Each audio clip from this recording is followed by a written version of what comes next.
बिल्कुल। और मुनीर ये सर, जरा बहुत से आपके लोग पास में उड़ा आना रहे हैं चाहूंगा। कि आप भारत का। आप जरा ये समझाइए, इस तरह की स्थिति हमने सीरिया में देखी, इराक में देखी, अफगानिस्तान में देखी, लेकिन वहां वो तालिबानी लड़ाके थे, यहां आम नागरिक हैं और शायद सब्र की इंतहा हो गई, तब जाकर उन्होंने ये स्टेप उठाया। इस तरह की तस्वीरें इससे पहले हमने नहीं देखी थी।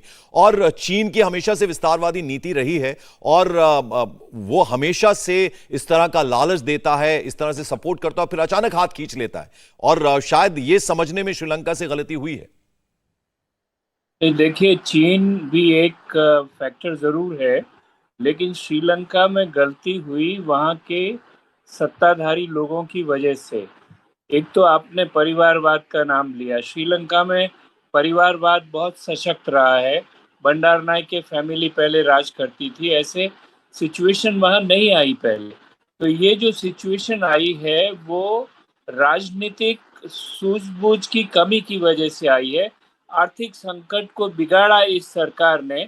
ये सरकार निरंकुश ढंग से काम कर रही थी, ये सरकार भ्रष्टाचार में लिप्त थी और ये सरकार इनएफिशिएंट थी।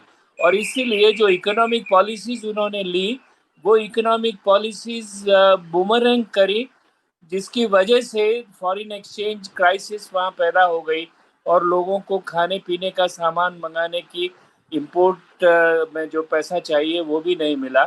तो ये इस सरकार की एक श्रीलंकन इकोनॉमिस्ट ने कहा था कि अगर ये प्रेजेंट क्राइसिस के लिए किसी को रिस्पॉन्सिबल कहा जाए तो 30% तो उसमें मिस फॉर्चून है, क्योंकि कोविड आया, उसकी वजह से उनका टेररिज्म, उनका टूरिज्म सेक्टर इफेक्ट हुआ। बाद में टेररिज्म भी आ गया, उससे भी टूरिज्म सेक्टर उनका इफेक्ट हुआ। लेकिन 70% रिस्पॉन्सिबिलिटी गवर्नमेंट की थी, जिसने टैक्स हटा लिए वहां से।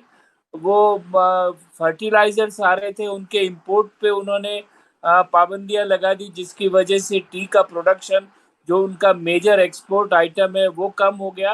टेररिज्म, ये टूरिज्म से पैसा आना कम हो गया। तो और फिर उन्होंने इन्फ्लेशन को बढ़ने दिया, जी। यहाँ तक कि आज कह रहे हैं 57% इन्फ्लेशन वहां पर है।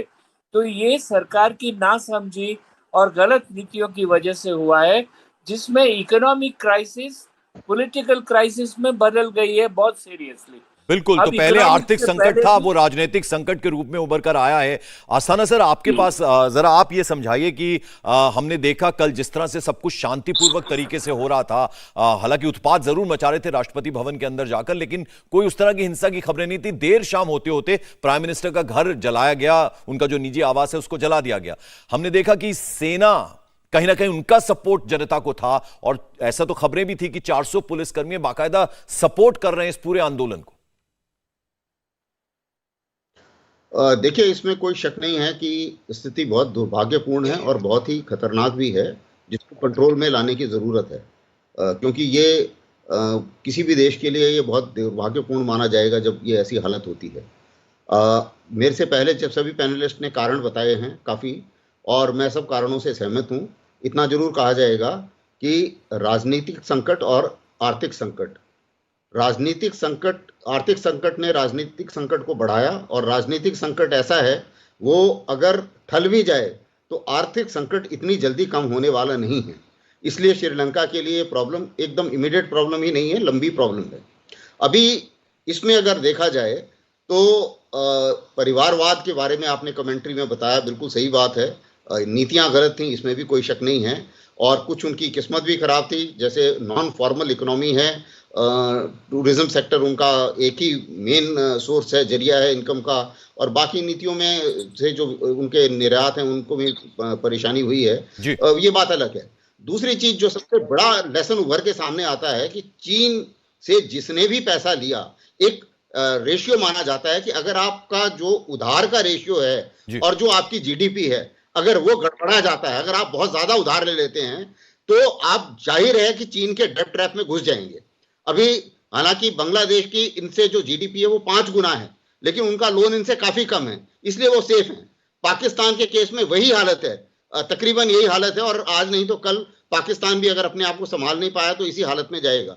लेकिन सवाल यह है कि क्योंकि ये रेशियो गड़बड़ा गया है।